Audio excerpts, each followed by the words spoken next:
Selamat malam.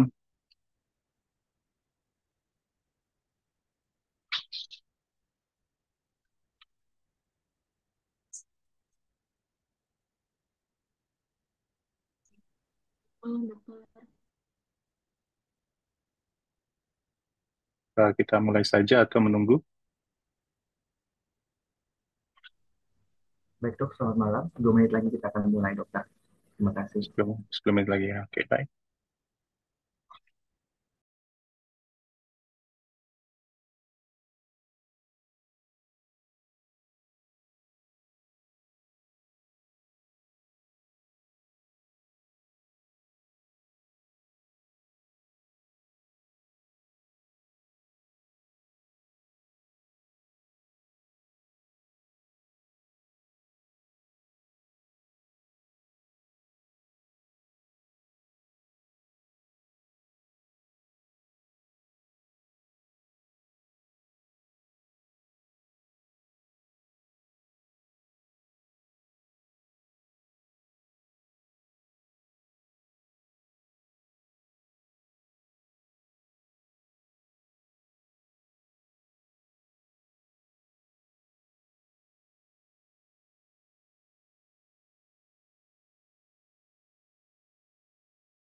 Tak,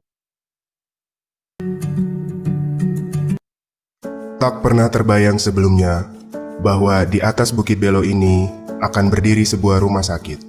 Karya Allah yang begitu agung dan dahsyat sungguh nyata. Rumah sakit Santo Carolus Borromeus hadir membawa warna baru dalam pelayanan kesehatan di Nusa Tenggara Timur, khususnya di wilayah Kota Kupang, yang berlokasi di Kecamatan Maulava, tepatnya di Jalan HR Koro, kilometer 8, Belo. Unit Gawat Darurat Rumah Sakit Santo Carolus Borromeus melayani pasien kegawat daruratan dengan optimal dan profesional yang siap siaga selama 24 jam. Memiliki peralatan yang memadai dan didukung oleh tenaga yang handal, serta dilengkapi dengan ambulans untuk antar jemput pasien. Rumah Sakit Santo Carolus Borromeus merupakan rumah sakit tipe C yang terakreditasi paripurna sesuai standar Kemenkes tahun 2022, memiliki kapasitas 102 tempat tidur dengan kelas perawatan mulai dari kelas 1, 2, 3, dan VIP. Pelayanan rawat jalan didukung oleh tenaga spesialis dan subspesialis yang kompeten dan profesional.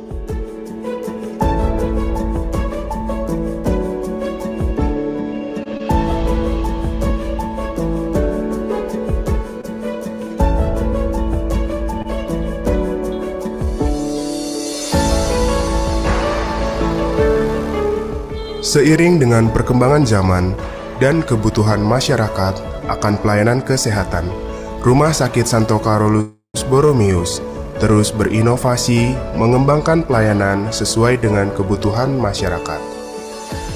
Kamar operasi dilengkapi dengan peralatan terkini, melayani berbagai tindakan pembedahan, seperti bedah umum, bedah mulut dan maksilofasial, bedah THT dan kepala leher, bedah plastik rekonstruksi dan estetik, dan operasi kandungan dan kebidanan seksio-sesarea. Serta tindakan bedah minimal invasif seperti ESWL, URS, TURP. Kami juga memiliki layanan intensif ICU dan NICU yang ditangani oleh dokter ahli dan perawat terlatih. Penunjang medik Rumah Sakit Santo Carolus Borromeus meliputi layanan radiologi yang didukung oleh tenaga radiolog dan radiografer yang kompeten.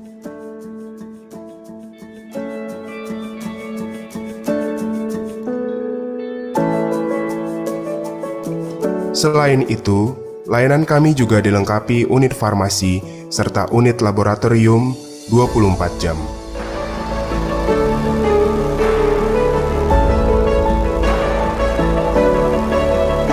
Rumah Sakit Santo Carolus Borromeus juga dilengkapi dengan sistem manajemen informasi rumah sakit yang terkoordinasi dan terintegrasi di setiap unit yang ada, sehingga membuat pelayanan menjadi lebih cepat dan mudah. Sebagai bentuk kepedulian terhadap kelestarian ekosistem serta implementasi misi memelihara dan mengembangkan lingkungan, Rumah Sakit Santo Carolus Borromeus senantiasa menjaga kebersihan lingkungan dan membuat taman yang hijau dan asri. Taman yang dilengkapi dengan pojok doa mendukung proses penyembuhan pasien. Kebersihan dan keasrian lingkungan mengantarkan Rumah Sakit Santo Carolus Borromeus sebagai rumah sakit terbersih di NTT pada tahun 2017. Rumah Sakit Santo Carolus Borromeus menawarkan pelayanan yang prima dan profesional, serta berkomitmen pada kehidupan yang bermartabat dan berbela rasa dengan iCare sebagai nilai inti rumah sakit yang menjadi budaya organisasi. Para pasien sebagai tamu ilahi selalu menjadi sumber inspirasi dan juga motivasi bagi kami untuk terus mengembangkan pelayanan yang terbaik, tulus, serta profesional. Rumah Sakit Santo Carolus Borromeus siap melayani dengan moto kasih yang menyembuhkan.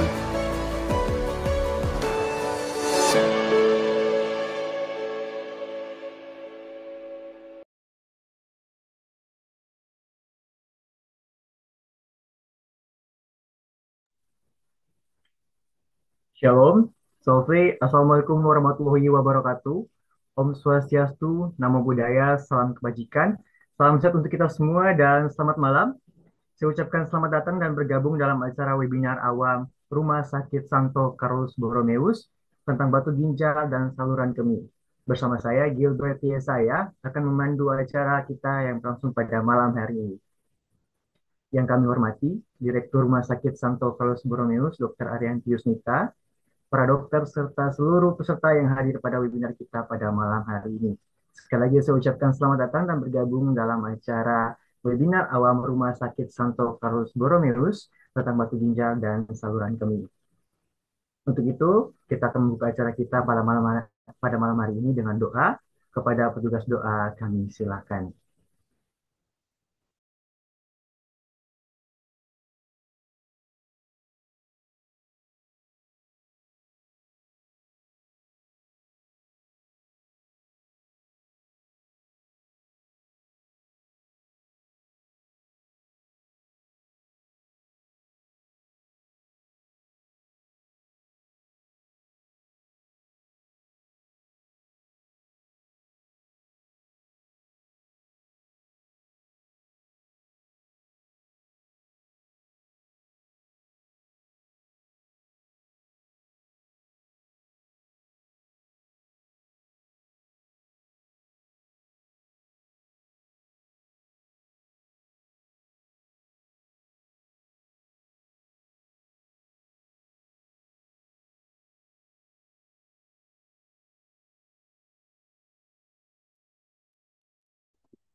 Sekali lagi kepada petugas doa boleh diulangi doanya karena tadi tidak ada buka suara.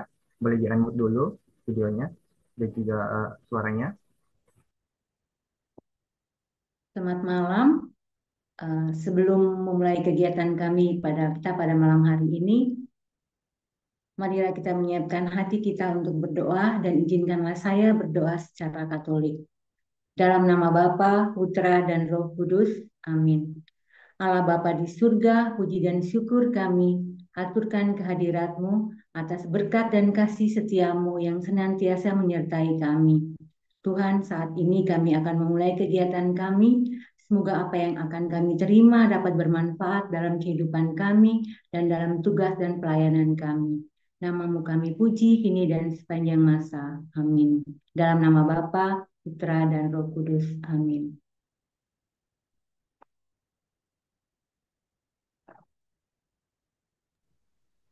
Baik, terima kasih Bu Joanna yang sudah memimpin kita dalam doa. Dan untuk itu kita akan sama-sama belajar dan mengetahui banyak hal baru tentang pencegahan, penanganan, dan juga solusi terkini mengenai masalah batu ginjal dan juga saluran kemih yang pastinya akan menambah pengetahuan kita dalam webinar awam kali ini, yaitu batu ginjal dan saluran kemih oleh Dr. Made Tambunan, spesialis urologi. Untuk itu, kepada dokter, waktu dan layar kami silakan. Baik, selamat malam. Apakah suara saya terdengar jelas? Suaranya terdengar sangat jelas, dokter. Jelas ya. Jadi materi hari ini kita akan sampaikan untuk awam, jadi saya mengurangi bahasa-bahasa medis ya. Mungkin di slide-nya ada bahasa-bahasa medis, nanti coba saya menerjemahkannya ke bahasa awam biar mudah dimengerti. Ya, jadi terima kasih untuk Rumah Sakit Boromeus untuk kesempatannya bagi saya untuk men-share ilmu. Ya, mungkin teman-teman juga sudah pernah mendengar atau membaca, kita sama-sama refresh kembali. Materi hari ini terkait batu saluran kemih. Ya, jadi apakah slide-nya ada di-share ya? Kalau bisa slide-nya di-share, tolong. Baik dok, sedang proses.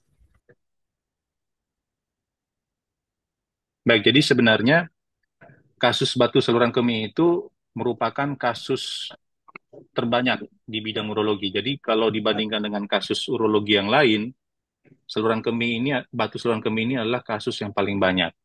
Ya, kalau kita lihat data, memang datanya sudah lama, cuman yang kita miliki itu data di rumah sakit besar di RSCM itu dari sekian ribu penderita penyakit urologi, lebih kurang 2.439 pasien ya yang mengalami batu saluran kemih, terutama batu ginjal.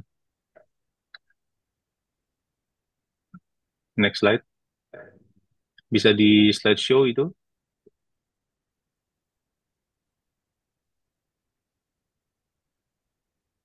Atau di Zoom. Ya, jadi ini singkat saja bahwa eh, kasus batu saluran kemih merupakan kasus yang paling banyak di urologi, dan sesuai data di RSCM sendiri, rumah sakit besar, center yang besar itu memang dari dari sekian penyakit urologi yang paling banyak yaitu batu saluran kemih. Ya, kemudian sedikit tentang prevalensinya. Jadi prevalensinya itu ini berdasarkan penelitian ya. Jadi berkisar prevalent terjadi batunya yaitu saluran kemih berkisar 1-20% ya, dengan perbandingan laki-laki ya, laki-laki itu dibanding perempuan 3:1, lebih banyak penderitanya laki-laki. Dan biasanya mengenai pasien-pasien yang berusia di atas 40 tahun, 40-50 tahun. Dan faktor risiko terbentuknya batu antara lain pasien muda ya, mengalami batu, kemudian ada keturunan, kemudian ada batu asam urat, misalnya darahnya diperiksa ada asam urat, kemudian batunya diperiksa, misalnya dianalisa batu, ya pemeriksaannya ada di Jawa, hasilnya asam urat, kemudian adanya batu infeksi, kemudian pada pasien tiroid ada hipertiroid, ya kemudian ada penyakit kencing manis, ya penyakit kolesterol, dan penggunaan obat-obatan jangka panjang ya. Obat-obatan tertentu bisa menyebabkan terbentuknya batu. Dan 50% kasus batu saluran kemih ini bisa kambuh setidaknya dalam satu kali dalam seumur hidup ya. Jadi misalnya sudah kena batu, 50% bisa kambuh, yang tidak satu kali dalam seumur hidup. Namun dengan perkembangan teknologi ya, perkembangan teknologi kesehatan untuk terapi batu saluran kemih ini, ada beberapa yang bisa kita terapkan untuk terapi, bisa konservatif ya, bisa dengan pemberian obat-obatan ya, kemudian bisa dilakukan dengan tindakan baik secara non-invasif, minimal invasif maupun invasif ya, pembedahan terbuka. Next slide. Itu sedikit latar belakang batu. Nah, untuk definisi sendiri itu intinya batu saluran kemih adalah batu yang terbentuk di trek saluran kemih. Jadi di urinary tract system ya, baik di level bisa di ginjal, bisa di ureter atau pipa yang menghubungkan ginjal dengan kandung kemih. Itu bisa dilihat di gambar ini, gambar BNOIVP ya. Itu batu bisa terletak di ginjal, bisa terletak di saluran pipa yang namanya ureter ya. Kemudian bisa terletak di bagian kandung kemih ya, di dalam rongga panggul maupun di uretra, terutama pada laki-laki di sepanjang saluran penis, di penis ya, itu bisa terbentuk batu. Nah, itu disebut sebagai batu saluran kemih. Nah, next slide. Nah, jadi ini ada batu, macam-macam batu. Nah, jadi batunya itu ada yang infeksi, ada yang non-infeksi, kemudian ada yang turunan genetik, ya, ada yang penyebabnya obat-obatan, ya, yang tanpa infeksi, yang non-infeksi ya bisa kalsium oksalat, ya, kalsium fosfat, asam urat, kemudian infeksinya itu bisa jenisnya magnesium amonium fosfat dan lain-lain, kemudian genetiknya sistin, santin, dan obat-obatan. Nah, ini bisa diketahui sebenarnya dengan analisa batu yang memang kita belum punya modalitas ini di Kupang. Jadi kalau misalnya kita punya ini, kita misalnya ada pasien yang kencing keluar batu. Nah, batu itu kita periksa di lab dan kita tahu komponen kimianya apa, itu bisa kita cegah. Oh, ini tidak boleh makan ini terlalu banyak ya, kurangi ini, kurangi itu ya. Itu bisa diketahui. Tapi kalau kita tidak tahu ya paling dilihat dari bentuk nanti dari X-ray-nya atau dari gambaran imaging-nya, fotonya. Terlalu putih atau tidak terlalu putih ataupun yang kurang putih dari gambaran imaging-nya. Next slide. Nah, jadi ini sekilas kalau misalnya kita melakukan foto ronsen ya pada pasien. Nah, kalau misalnya ditemukan ada gambaran radio opak itu maksudnya gambaran putih ya. Kalau misalnya dia putih batunya seperti warna tulang, atau dia itu kemungkinan bisa kalsium oksalat atau kalsium fosfat. Nah, kalau misalnya dia agak buram-buram ya, tidak terlalu putih, tidak terlalu hitam, itu dia golongan ini magnesium amonium fosfat, apatit atau sistin. Nah, kalau misalnya dia tidak terlihat di X-ray, itu batunya ada sebenarnya, tapi tidak terlihat. Nah, itu kita bisa modalitas yang lain lagi, yaitu dengan CT scan. Bisa kita ketahui bahwa itu ada batunya, itu dengan CT scan ya. Itu kandungan batunya, itu asam urat, amonium urat, santin, obat-obatan. Next slide. Next slide. Ya. Nah, ini faktor risiko secara singkat. Nanti ini kita ada bedakan antara faktor risiko umum yang paling sering ya, faktor risiko umum dan kelainan anatomi sebenarnya. Kalau terkait kelainan genetik memang ada, cuma jarang kita temukan. Memang mungkin di luar banyak ya, di Indonesia biasanya faktor risiko umum dan kelainan anatomis dan juga penyakit-penyakit yang menyertai. Ya, misalnya faktor risiko umum itu misalnya kita temukan pasien yang masih muda dengan batu. Nah, itu risikonya tinggi sekali untuk terbentuknya batu ya untuk kedepannya. Kemudian dengan riwayat uh, orang tua kandung ya dengan batu dan dia juga pernah kena batu itu risiko juga tinggi. Kemudian uh, mohon maaf bisa di mute ya salah.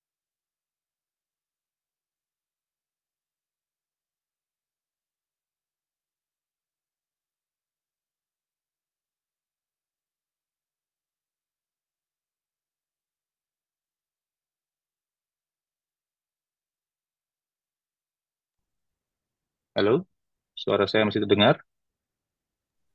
Tadi Terima dipencet, ada dipencet host ya kali ya.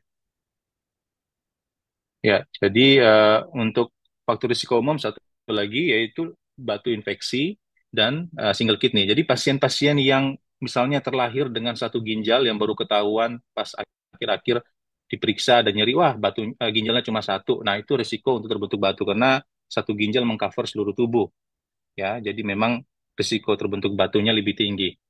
Kemudian asam urat atau batu komposisi asam urat. Nah, itu bisa ketahuan dari apa? Ya misalnya cek darah, ada asam urat tinggi, kemudian harus juga diperiksa batunya, analisa batunya, hasilnya ada kandungan asam urat. Nah, itu risikonya berulangnya tinggi sekali kalau pasien dengan asam urat. Sama juga dengan batu infeksi. Nah, untuk kelainan anatomi, seperti ada kelainan di saluran eh, ginjal ya, misalnya ada penyempitan di saluran namanya juga kalau misalnya air mengalir ya, kalau ada penyempitan pasti akan terjadi apa stagnan air sehingga menyebabkan bisa terbentuk kristalisasi, kristalisasi dan menyebabkan batu. Kemudian ada kelainan di verticulum calyx ya. Kemarin ada kasus di RSU saya satu pasiennya batu di ginjal tapi bentuknya kayak telur, ternyata memang ada di verticulum calyx ya. Jadi calyx ginjalnya, bagian ginjalnya melebar sehingga dapat terbentuk batu. Kemudian ada penyempitan di biasanya pada laki-laki di bagian uretra atau di penis ya, saluran kencing di bagian penis. Itu kalau menyempit juga bisa menyebabkan batu apa? Batu uretra, bisa menyebabkan batu di kandung kencing ya. Kemudian pada pasien dengan lahir dengan ginjal tapal kuda atau horseshoe kidney, ginjal tapal kuda itu dia bentuknya aneh, bentuknya kayak tapal kuda, biasanya letaknya lebih di bawah dan tidak normal seperti ginjal normal, dan itu memang terbentuk batunya sangat mudah pada pasien ini. Sama uretrokel. Nah, uretrokel ini artinya terbentuknya ureter tambahan pada pasien ya, itu kelainan kongenital, di mana ada terbentuk pelebaran ureter dan penambahan ureter ya. Ada ureter ektopik namanya, tambahan. Bahasa awamnya seperti itu. Next.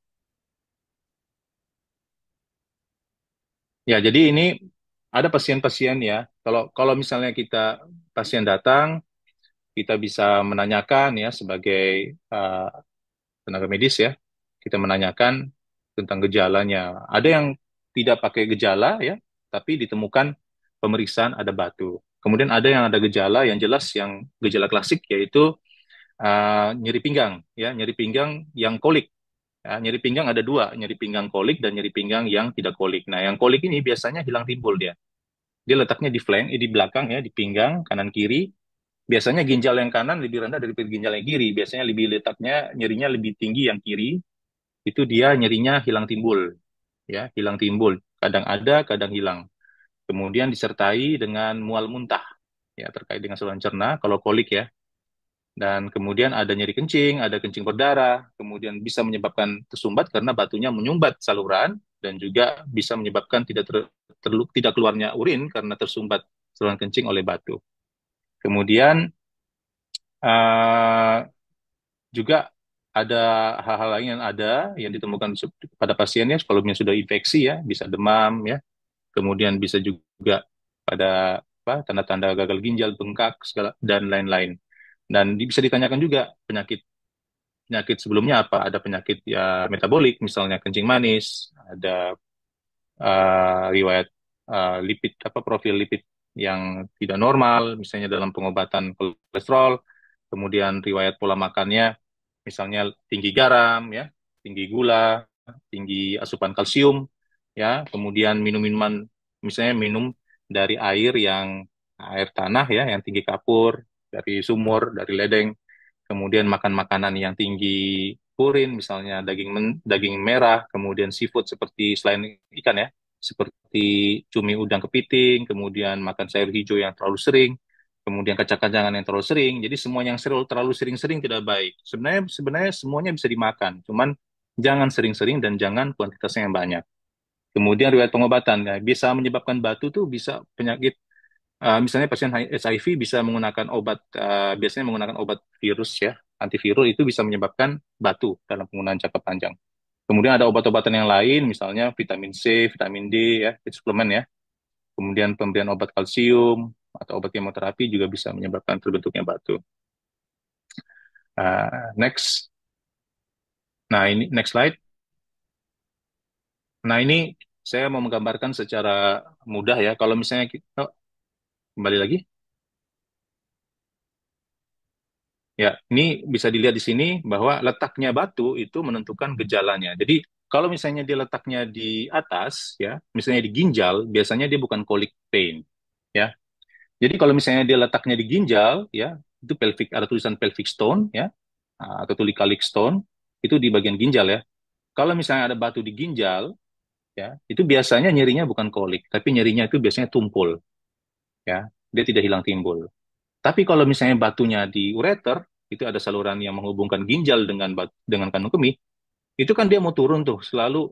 Kenapa? Karena kan ada gerakan peristaltik dari ureter, kemudian urinnya juga mendesak turun batu, jadi dia bergerak tuh sehingga menyebabkan nyeri kolik hilang timbul yang kemudian terkait dengan saluran cerna karena kan persarafannya sama ya untuk saluran kemih dengan pencernaan itu di level yang sama sehingga pasien mengalami mual muntah. Namun untuk letak lokasi nyerinya, kalau misalnya dia di proksimal, pasti nyerinya di sekitar ini, gambar ini yang ada ditandain warna hijau ini, ya, itu nyerinya di situ sampai ke selangkangan bisa, ya, tergantung letak batunya. Kalau letak batunya agak distal, dia pasti di perut kanan bawah atau kiri bawah dan kencingnya sering-sering. Kemudian nyerinya itu ya menjalar sampai ke ujung kemaluan ya untuk laki-laki dan perempuan. Jadi kalau dia letaknya di uretra ya biasanya nyerinya itu di penis ya. Kalau jarang uretra pada batu uretra pada perempuan, biasanya pada laki-laki karena lebih panjang. Nah, itu nyeri dia. Biasanya nyeri, rasa seperti ada hambatan, kemudian kencing yang bercabang karena urin mencari jalur ya. Jadi kemudian terpecah seperti itu ya. Ya, itu letaknya di ureter. Kalau di buli biasanya nyerinya di buli ya di kandung kemih yang di bawah ini nyerinya biasanya di akhir berkemih. Jadi di saat buli kosong ya kemudian batunya itu menyentuh semua dinding yang kandung kemihnya kan dia mengecil sehingga terjadi gesekan. Biasanya akhir berkemih itu berdarah atau nyeri untuk batu buli namanya stranguria. Oke, next slide. Nah, jadi ya, tadi lupa saya jelaskan bahwa pada gejalanya itu juga disertai gejala apa lower urinary tract symptoms ya. Biasanya frekuensi ya, nyeri apa kencingnya sering. Kencing sering itu di bawah 2 jam sudah kencing ya. Kemudian malam hari terbangun bisa sampai 3-4 kali atau lebih dari 5 kali dalam waktu tidur. Itu sering. Kemudian tidak bisa ditahan kencingnya. Kemudian kencingnya itu harus tidak bisa ditahan atau segera ya. Kemudian kencingnya terputus-putus ya, kemudian kencingnya harus mengedan, kemudian kencingnya pancarannya kurang kuat, kemudian terasa ada sisa. Hampir mirip dengan gejala prostat, namun juga ada pada gejala batu, terutama pada pasien-pasien dengan batu di letak di distal ya, di ujung yang dekat kandung kemih, dan di batu uretra sama batu buli. Ya. Nah, ini pemeriksaan fisik yang kita lakukan ya.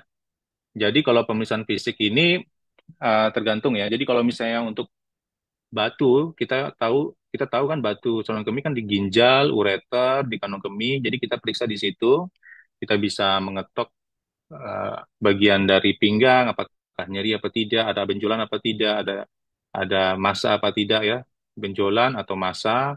Biasanya kalau pada pasien-pasien yang sudah infeksi ya, ada nanah, dia biasanya membenjol ya, membengkak dan nyeri, dan itu segera kita harus lakukan tindakan untuk mengeluarkan air kencing yang bernanah.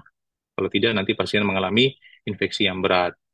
Ya, periksa juga untuk bagian perut bawahnya, apakah ada nyeri, biasanya buli, kalau misalnya ada sumbatan, buli terasa penuh, ya, perut bawah terasa membesar, kemudian bagian saluran bagian kelaminnya ya, genitalia eksternanya. Mungkin kalau untuk laki-laki bisa teraba benjolan di penisnya. Itu berarti ada kemungkinan ada batu di saluran uretranya. Kemudian untuk batu buli sebenarnya juga bisa kita periksa dengan pemeriksaan colok dubur, cuman sudah kita tidak lakukan lagi. Biasanya lakukan apa namanya pemeriksaan USG untuk melihat apakah ada batu. Selain dia ada gejala kencing saat nyeri kencing saat akhir berkemih. Ya, nyeri saat akhir berkemih ya, disertai darah. Next slide.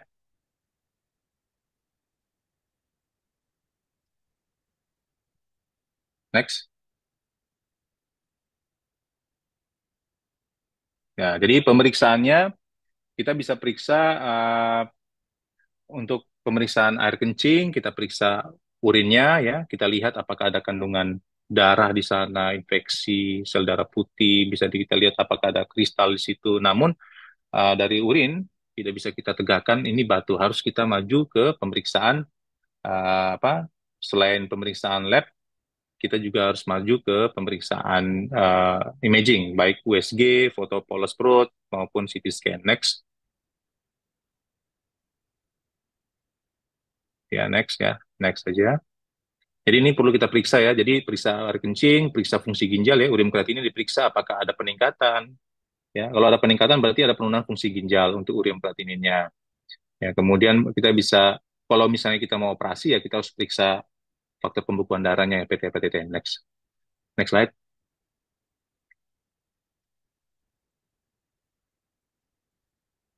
Oke, ini pemeriksaan penunjang ya. Yang sering kita lakukan sekarang adalah pemeriksaan dengan foto polos bisa, USG bisa ya, dengan gelombang suara dan juga CT scan.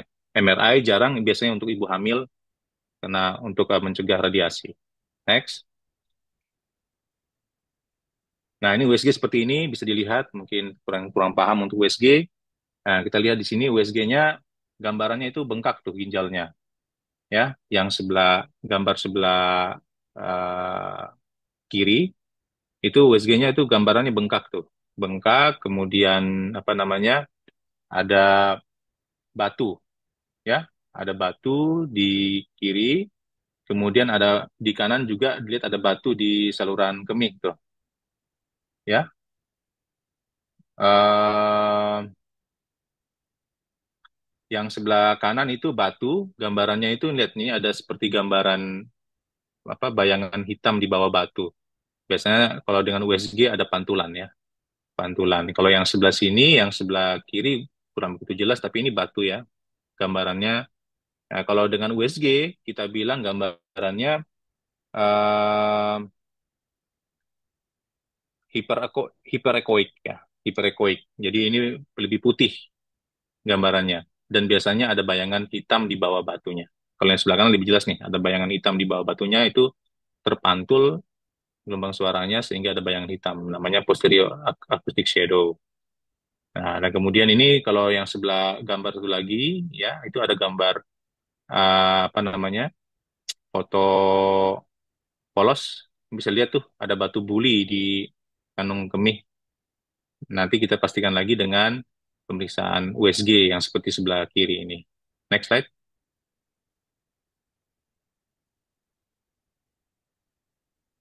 Next.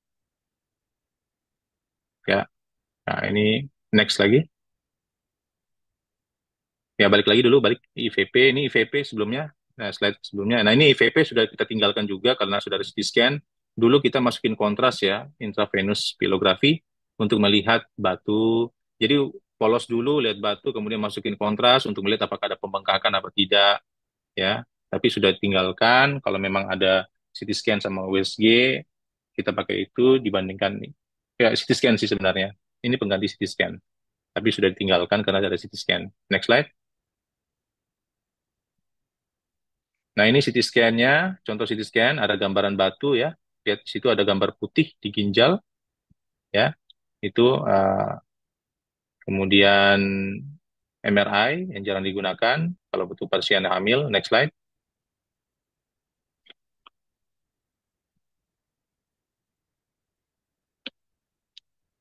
Next slide. Ya, nah ini tata laksananya. Jadi kita bisa melakukan tata laksana misalnya pasien nyeri. Pasien datang dengan nyeri pinggang ya. Kita kasih obat anti nyeri ya, bisa obat yang ringan paracetamol, bisa obat non steroid yang lain ya. Bisa diberikan alpha blocker. Alpha blocker ini contohnya seperti obat tamsulosin ya, ada obat-obatan yang bisa diberikan tamsulosin, silodosin ya. dulu obat tirasosin bisa dibelikan, opioid untuk penenang kalau misalnya nyeri terlalu hebat. Ya, jadi kita tangani dulu nyerinya. Kemudian kita deteksi. Kalau misalnya pasiennya ini ada tanda-tanda seperti apa? Nyeri pinggang, kemudian kencing bernanah, itu harus segera kita dekompresi, bisa dengan cara kita pasang selang, bisa juga kita masuk operasi untuk pasang selang dari dalam. Bisa pasang selang luar, bisa pasang selang dalam untuk keluarin air kencingnya. Kemudian kita ambil darah, ambil urin untuk periksa apakah tanda-tanda infeksi, kemudian pemberian antibiotik, profilaksis untuk tindakan. Ya, kemudian setelah ditangani kegawatannya, baru kita akan melakukan penanganan untuk batunya. Ya, dari berdasarkan letak batu, ukuran batu, komposisi batu, kemudian apakah ada komplikasi dan sebagainya, baru kita akan menentukan tindakan semestinya ya, tindakan definitif untuk batu tersebut. Bisa dengan menggunakan tindakan non-invasif ya. Non-invasif itu bisa digunakan yaitu SWL. Ya, kebetulan di Boromeus sudah ada SWL dengan ultrasound, jadi tanpa radiasi, ya pasien aman, tidak terpapar radiasi, tidak pakai operasi, tidak pakai bius, ya pasien bisa dilakukan tindakan pemecahan batu dengan yang jelas dengan syarat-syarat tertentu, ya dengan di cover BPJS, tidak perlu bayar tunai. Kemudian bisa dilakukan WRS, WRS itu non invasif ya, minimal invasif ya. Kita menggunakan alat dengan kamera, teropong masuk untuk menembak batu, kemudian PCNL bisa dengan ngebor ginjal, ya dengan menggunakan radiasi sebenarnya ya di Boromis belum ada di RSU, kemudian dengan pembedahan terbuka, dengan operasi terbuka, atau dengan pemberian obat-obatan alpha blocker ya, seperti tadi yang saya sampaikan di awal untuk mengeluarkan batu. Kalau memang batu ukurannya masih kecil, kalau misalnya juga pasien tidak ada keluhan dan ditemukan batu dan ukuran kecil, bisa juga kita tanpa obat dengan minum air ya, dengan observasi berkala. Next slide. Nah, ini SWL ya. Jadi ini SWL ini tindakan untuk pemecahan batu di ginjal, ya bisa lihat di gambar, itu dengan gelombang. Kalau yang kita punya di Boromeus itu dengan ultrasound, jadi tidak menggunakan radiasi, jadi pasiennya tidak akan terpapar oleh radiasi yang memiliki efek samping ya pada tubuh, dan juga operator juga tidak mengenai radiasi. Jadi dengan ultrasound bebas, tidak usah pakai apron, pelindung, dengar pasien dengar musik, ditembak batunya, difokuskan ke batunya dengan ultrasound, dengan gambar ultrasound kita tembak batunya dengan power dan kekuatan tertentu sesuai dengan kondisi pasien. Dan bisa dilakukan untuk satu sisi ya, untuk di Boromeus satu sisi ginjal kita bisa lakukan 4 kali dengan pembiayaan BPJS. Jadi misalnya dia kanan kiri batunya ya 4 kali, maksudnya batunya bisa ditembak 4 kali yang kanan, 4 kali yang kiri. Dan mudah-mudahan bisa membantu sampai batunya pecah dan bisa keluar dengan air kencing dengan sendirinya. Jadi SWL ini air batu bisa keluar dengan sendirinya dengan bantuan air kencing. Jadi fungsi ginjalnya harus baik. Ya, dan bisa dilakukan di Boromeus. Alatnya sudah ada dan sudah kita kerjakan hampir setahun ya untuk SWL ini. Oke, next slide. Nah, ini WRS lebih invasif ya. Kita masukin alat ke dalam saluran kencing. Ini seperti ada pipa yang masuk ke dalam saluran kencing. Itu tujuannya untuk mencari batu dan kita tembak batu.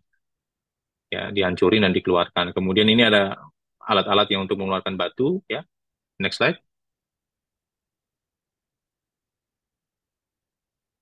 Next slide.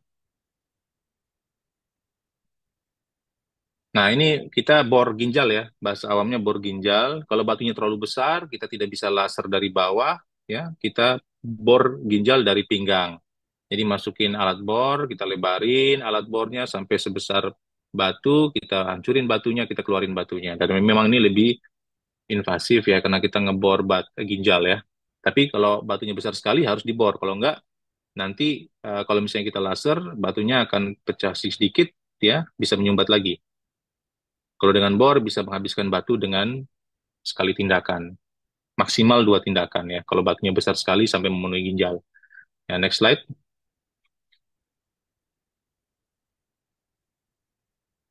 Next. Nah, ini ya secara saya jelaskan secara singkat ya. Jadi untuk batu ya, kita ada tata laksana tertentu. Jadi ukuran-ukuran batu tertentu, kita pilihannya bisa batu bisa misalnya batunya ukurannya di batu ginjal nih, ukurannya di atas 20 milimeter ya, di atas 2 senti, itu bisa dengan bor ginjal, bisa dengan laser ya, bisa dengan SWL dan juga bisa dengan operasi terbuka. Kalau misalnya di antara 10 sampai 20 milimeter itu bisa dengan laser ya, bisa dengan SWL juga atau dengan bor ginjal. Di bawah 10 milimeter juga bisa juga dengan SWL dan juga laser dan juga PCNL, dilihat kondisi pasien. Nah, dan kita pilih modalitas terapinya itu untuk kebaikan pasien, bisa menghabiskan batu dalam satu kali tindakan. Ya, Nah, kemudian next slide. Nah, untuk batu ureter juga sama. Batu ureter kalau misalnya dia letaknya di ginjal di proksimal di atas ya, atau ginjal yang di bawah, saluran ureter yang di atas dan di bawah. Kalau yang di bawah kita bisa URS ya dengan laser ya. Kemudian bisa juga dengan laparoskopi ataupun terbuka, tergantung ukuran batunya. Kalau untuk yang ureter yang bagian atas bisa kita menggunakan URS juga, bisa juga dengan SWL ya, dan juga bisa juga dengan operasi terbuka. Cuman SWL untuk di Borromeus dikhususkan cuma untuk batu ginjal. Sebenarnya SWL juga bisa untuk batu ureter, namun di Borromeus kita khusus untuk batu ginjal dan tidak untuk batu ureter. Ya, next slide.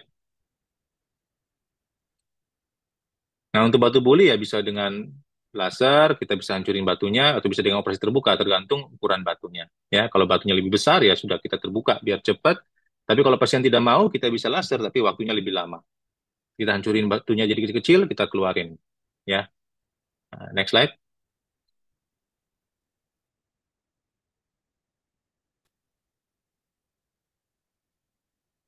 Bisa next. Nah, jadi untuk edukasi juga penting nih. Jadi edukasinya itu ya terkait asupan cairan. Nah, kalau asupan cairan itu kita sampaikan kepada pasien bahwa kepada teman-teman, saudara, minum air apa harus cukup supaya urin output itu eh, lebih banyak ya. Jadi di atas 2,5 liter per hari urin outputnya. Jadi produksi urinnya itu harus banyak. Ya, kalau sedikit berarti hati-hati itu fungsi ginjalnya menurun. Kalau kita minum banyak kemudian produksi air kencingnya sedikit itu kemungkinan fungsi ginjal menurun. Ya, kemudian untuk yang tipe-tipe batu tertentu ya kita lihat di sini berapa banyak yang diminum, kemudian berapa liter yang dikeluarkan, itu tergantung ya dari jenis batunya. Kemudian hindari minuman teh pekat ya, kemudian soda ya. Kemudian jangan terlalu banyak minum di malam hari.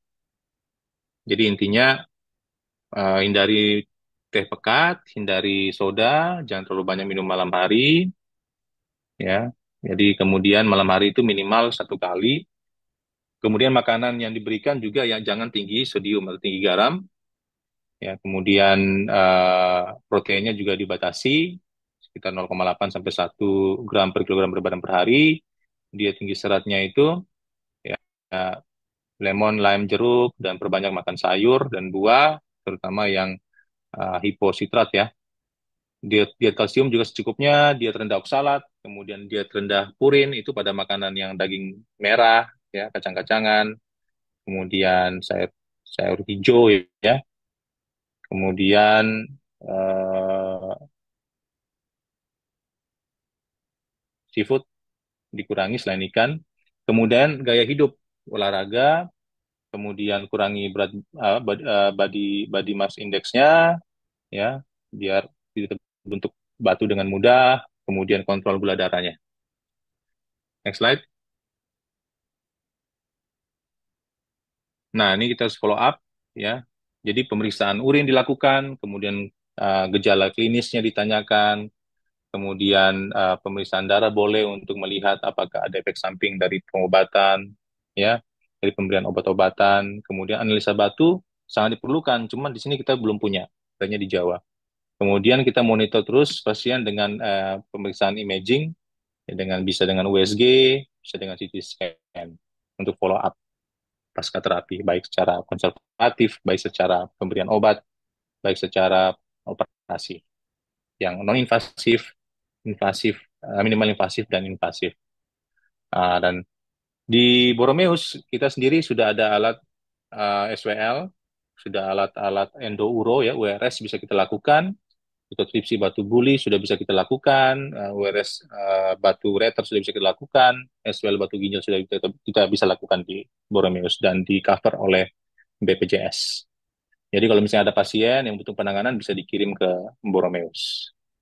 Baik, ya demikian yang bisa saya bagi. Kalau ada pertanyaan silakan.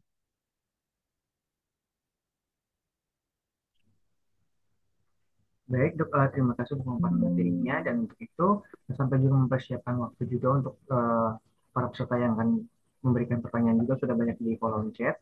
Untuk itu kita akan melihat sedikit pelayanan-pelayanan dari Rumah Sakit Satu Kolos Boromeus. Untuk itu kita akan melihat video profil dari Rumah Sakit terlebih dahulu.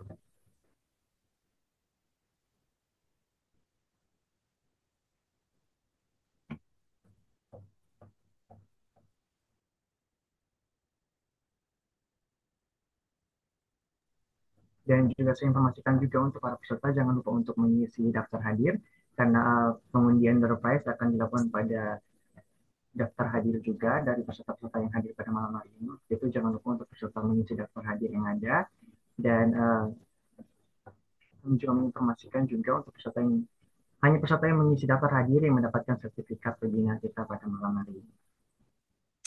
Baik, untuk itu kita akan langsung menyaksikan video profil pelayanan dari Rumah Sakit Santo Kolos Boromeus untuk sama-sama mengetahui apa saja yang ada dalam pelayanan kesehatan di Rumah Sakit Santo Kolos Boromeus.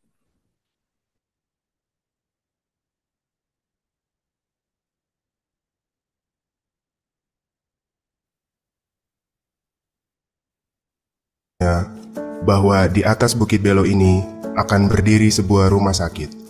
Karya Allah yang begitu agung dan dahsyat sungguh nyata. Rumah Sakit Santo Carolus Boromeus hadir membawa warna baru dalam pelayanan kesehatan di Nusa Tenggara Timur, khususnya di wilayah Kota Kupang, yang berlokasi di Kecamatan Maulava, tepatnya di Jalan HR Koro, kilometer 8, Belo. Unit Gawat Darurat Rumah Sakit Santo Carolus Boromeus melayani pasien kegawat daruratan dengan optimal dan profesional yang siap siaga selama 24 jam. Memiliki peralatan yang memadai dan didukung oleh tenaga yang handal, serta dilengkapi dengan ambulans untuk antar jemput pasien.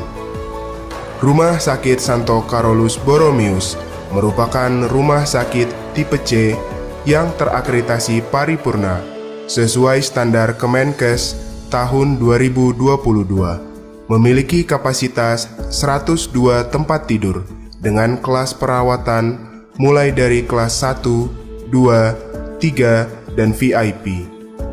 Pelayanan rawat jalan didukung oleh tenaga spesialis dan subspesialis yang kompeten dan profesional.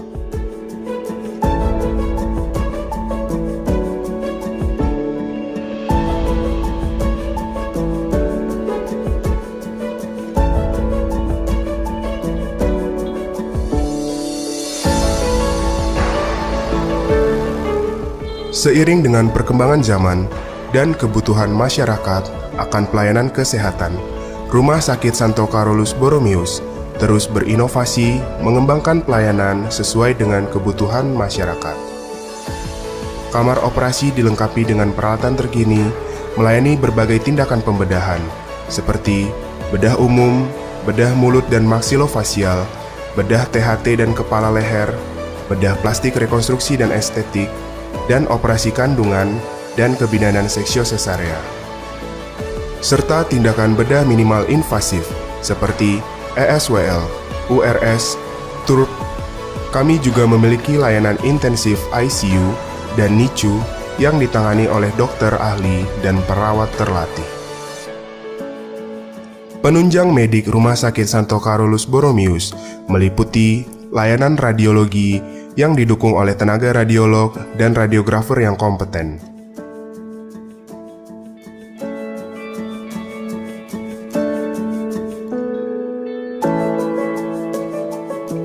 Selain itu, layanan kami juga dilengkapi unit farmasi serta unit laboratorium 24 jam.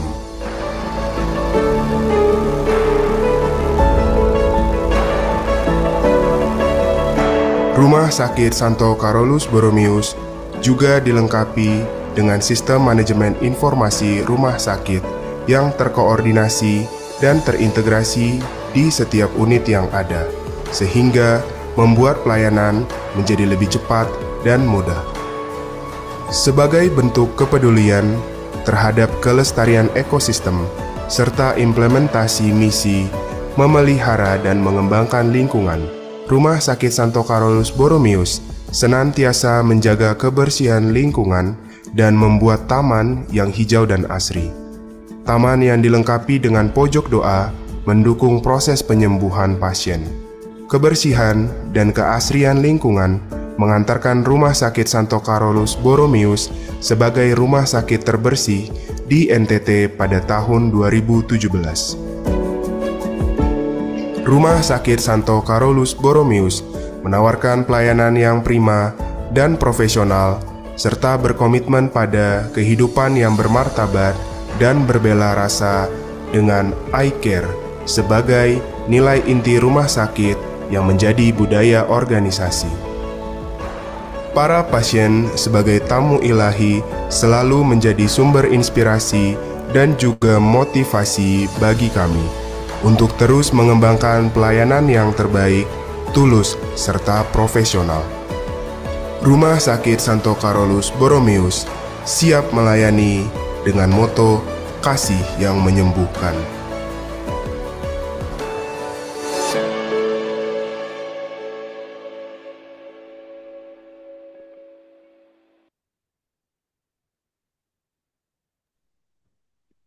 Baik, kita akan masuk pada sesi diskusi. Untuk itu, untuk term yang pertama, saya izin untuk para peserta yang ingin bertanya secara langsung, boleh raise hand, menggunakan fitur raise hand dan bertanya langsung kepada narasumber. Untuk tamu yang pertama, 3 orang penanya boleh raise hand. Oh, baik, yang pertama silakan untuk peserta atas nama Fadi, boleh open mic dan juga memperkenalkan diri dan juga kameranya untuk secara langsung bertanya pada narasumber.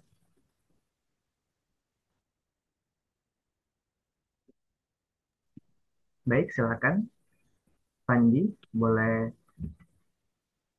unmute mic-nya untuk boleh bertanya pada narasumber.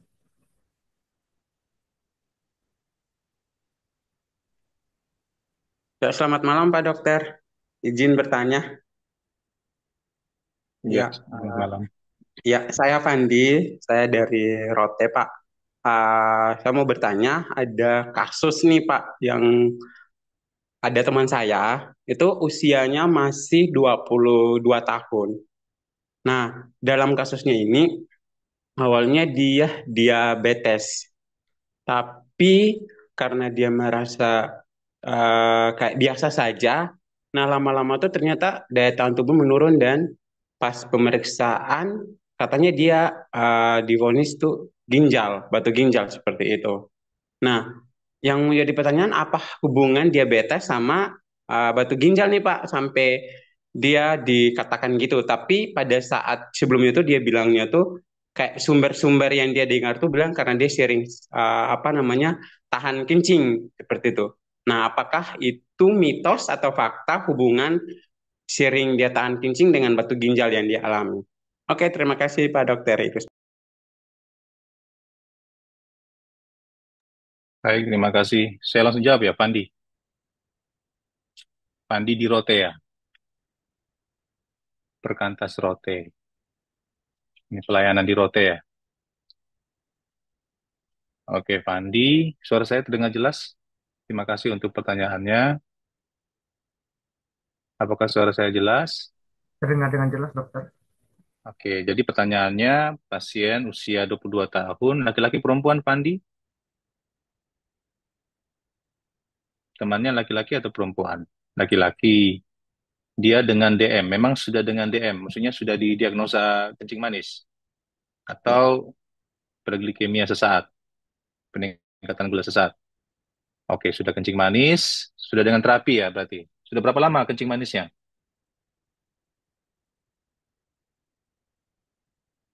Kencing manisnya sudah berapa lama? Kalau boleh tahu? 6 bulan. Oke, setengah tahun ya. Oke. Jadi yang tadi disampaikan betul, Itu bukan mitos sebenarnya. Jadi kalau misalnya pasien dengan kencing manis, apalagi usia muda, itu risiko terbentuk batu tinggi, apalagi dia sering menahan kencing, apalagi dia sering menahan kencing ya. Jadi menahan kencing saja sudah merupakan risiko terbentuknya batu, apalagi sering. Kemudian apalagi dia dengan faktor risiko yang lain yaitu metabolic syndrome, penyakit metabolik kencing manis. Jadi mudah lagi memiliki risiko yang tinggi untuk terbentuk batu. Jadi secara teori pasien muda, kencing manis, sering nahan kencing, risiko terbentuk batunya lebih tinggi daripada pasien yang tidak memiliki kencing manis dan tidak sering menahan kencing. Gitu, Fandi. Itu bukan mitos ya, fakta ya.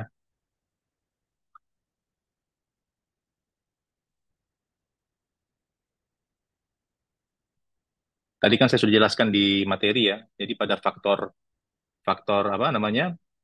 Faktor penyakit yang berhubungan dengan pembentukan batu. Nanti slide-nya bisa dilihat. Nah, itu ada faktor penyakit itu, metabolik itu. Sindrom metabolik kan salah satunya kencing manis. Nah, itu salah satu faktor mudah terbentuknya batu. Jadi pasien-pasien dengan kencing manis risikonya lebih tinggi daripada yang tidak memiliki kencing manis untuk terbentuknya batu. Itu saja yang mungkin saya bisa bagikan, Pandi. Baik, terima kasih Fandi untuk pertanyaannya dan saya rasa sudah menjawab pertanyaan yang diberikan. Dan untuk itu pertanyaan kedua datang dari Henry. Boleh silakan open mic untuk boleh bertanya kepada narasumber.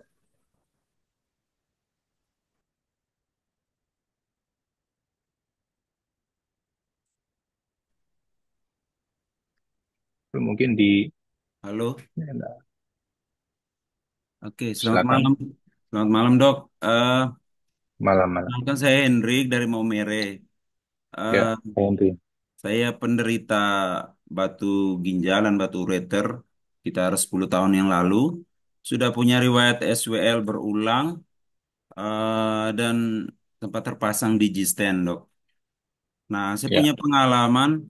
Kalau dulu saya rujuknya ke Denpasar. Kalau saya di SWL di dua rumah sakit berbeda. Ada rumah sakit yang saya kunjungi itu eh, harus dikerjakan berulang-ulang. Setiap minggu datang SWL, datang WSWL. Tetapi rumah sakit yang satunya eh, itu satu kali kerja dinaikkan frekuensinya kalau tidak salah SWL itu langsung bersih dan lama untuk kambuh lagi, Dok. Apakah ada perbedaan kualitas alat untuk SWL? Itu yang pertama, Dok. Karena saya mengalami seperti itu. Yang kedua, em, tadi penjelasan tentang konsumsi air yang berkapur juga, Dok. Apakah air yang berkapur itu setelah sampai pencernaan, saat kapurnya itu bisa sampai ke ginjal juga? Ya, itu mohon penjelasan karena saya pernah membaca ada yang mengatakan sampai di pencernaan dia akan terbuang, bukan bukan diserap ke ginjal. Mungkin penjelasan lebih detail lagi, Dok. Terakhir, terakhir kalau saya mau berobat ke Boromeus, Dok, karena Denpasar kan jauh. Ah, apakah untuk kontrol eh, bisa dengan BPJS dan dirujuk ke Boromeus kalau dari Maumere? Terima kasih. baik, terima kasih Pak Hendrik. Pak Hendrik dari Maumere. Ini Ya, lagi di Maumere atau di Kupang? di Maumere, Dok. Maumere ya. Jadi Bapak ditegakkan diagnosanya batu ginjal ukuran berapa Pak di sana? Em, satu sa- satu lebih mendekati dua, Dok. Bapak menolak tindakan operasi atau memang tidak mau dioperasi atau mau di SWL? Memang waktu itu SWL untuk yang pertama kali itu di SWL saja. Yang Mm-mm. kedua saya sudah sampai kena Ukuran ukuran berapa? Dua senti. dua 2 senti, di bawah 2 senti, Dok. 1,5 sampai 2 senti. Oke. Ya, ya. Jadi waktu itu tidak ada pilihan lain, langsung di SWL. Waktu itu di SWL, saya kurang ingat lagi, Dok, milimeter atau senti gitu saya. Pokoknya. Oh Ya, ya. ya. Tapi waktu itu Intinya pilihan di SWL. batunya besar ya. eh, beberapa batu, tapi tidak ukurannya tidak besar, Dok. Hanya Satu banyak di sisi apa? ginjal. Satu sisi atau dua sisi, Pak Dua-duanya. Henry? Dua-duanya, Dok. Dua-duanya. Yang kanan dan kiri. Lebih besar yang mana? Yang kanan atau kiri? Yang kanan kalau tidak salah. Tapi Bapak lupa ya batu ukurannya berapa? Sampai Lupa. Lupa. kalau milimeter di atas 10 milimeter atau di atas 20 milimeter atau di atas 15 milimeter atau itu karena itu tetap berpengaruh pada pemilihan tindakannya. Iya, iya, Dok. Nah, jadi kalau misalnya Bapak tadi di SWL berkali-kali, kan kalau kita SWL berkali-kali, tapi itu kan harus ada jaraknya sebenarnya karena tergantung SWL-nya. Nanti SWL-nya itu menggunakan radiasi atau dengan USG. Kalau dengan radiasi kan terpapar terus tuh, Bapak kena X-ray. Nah, itu kurang baik juga untuk tubuh, ya. Iya, iya, Dok. Dan saya nggak tahu ya waktu itu, saya tidak tahu waktu itu kenapa berkali-kali tiap minggu di SWL, apa indikasinya, dan batunya tidak habis. Dan waktu itu pasang digistennya itu saat SWL atau operasi batunya, batu ureternya. Eh, wak- Ceritanya, Dok, di rumah sakit pertama itu saya masuk, Batunya kemudian turun, dipasang batunya batunya turun digisten. dan nyangkut di ureter. Setelah di SWL kan? Iya, iya. Nah itu dia. Kalau batunya besar, sebaiknya itu pasang selang dulu baru di SWL. Kalau memang pilihannya pasiennya menolak tindakan operasi atau memang ada indikasi khusus sehingga pasiennya tidak dioperasikan. Kalau SWL kan non-invasif, Pak. Jadi Iya, tidak ada iya. operasi, tidak ada pembiusan. Tapi syaratnya ada. Jadi SWL itu batunya itu sebenarnya kalau lebih besar, sangat mudah untuk serpihan batunya itu yang pecahan itu jatuh ke mana? Ke saluran. Jadi kita pilah-pilah juga nih mana batu yang bisa kita SWL. Kemudian biasanya kalau di CT scan bisa ketahuan kekerasan batu. Jadi kalau dia makin lunak lebih gampang di SWL. Dan kalau dia makin keras bisa berkali-kali tuh kita SWL. Mungkin waktu itu seperti itu. Saya tidak tahu posisinya bagaimana waktu itu, batunya sebesar apa, Ya. kemudian kekerasannya seperti apa. Jadi ada di rumah sakit yang satu berkali-kali belum habis, tapi yang rumah sakit yang satu langsung habis. Ya. Mungkin rumah sakit yang satu kebagiannya tinggal sedikit kali. Tidak, Dok. Kalau Oh tidak ya. saya saya SWL pertama di rumah sakit saya sebut saja Surya Husada. Terus Swasta ya. sekali Ya. sekali SWL dua saya kira satu kali sih langsung sembuh tanpa kontrol lagi Iya. 2 tahun lagi dia kambuh. Terus saya ke Oh. rumah sakit yang satunya eh, saya 5 bulan saja kambuh lagi sampai Hmm. ini, Dok, batunya turun terus nyangkut di ureter dan Ya.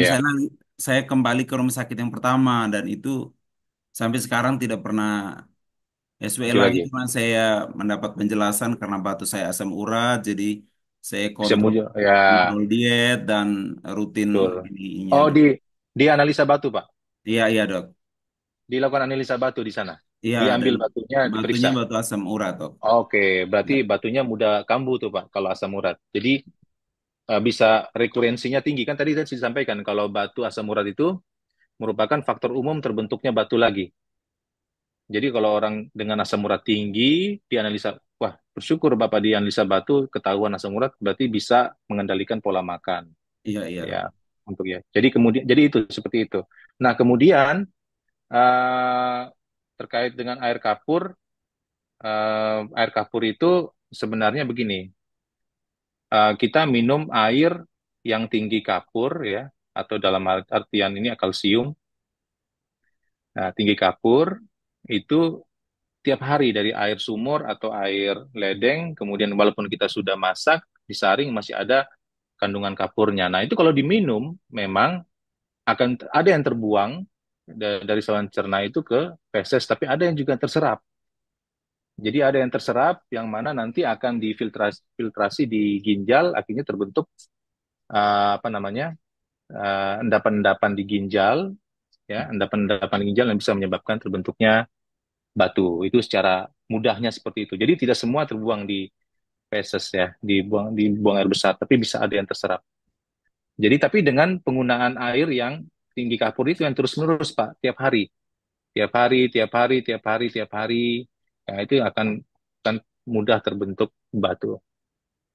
Gitu yang kedua. Kemudian untuk yang berobat ke Borromeus bisa, kalau misalnya di sana rujukannya ke Borromeus dan Hafiz terbuka, boleh dirujuk ke Borromeus untuk pengobatan BPJS. Oke, Dok. Oke. Ada pertanyaan lagi Pak atau kurang puas Pak Hendrik? Sudah Pengalamannya sampai. di Bali ya? Di Bali kenapa di ke Bali ya? Karena dulu kita belum punya urolog itu, Dok. Oh ya sudah, oke. Ya, Baik. ya, oke. Ya, Terima kasih banyak, Dok. ya sama-sama Pak Hendrik.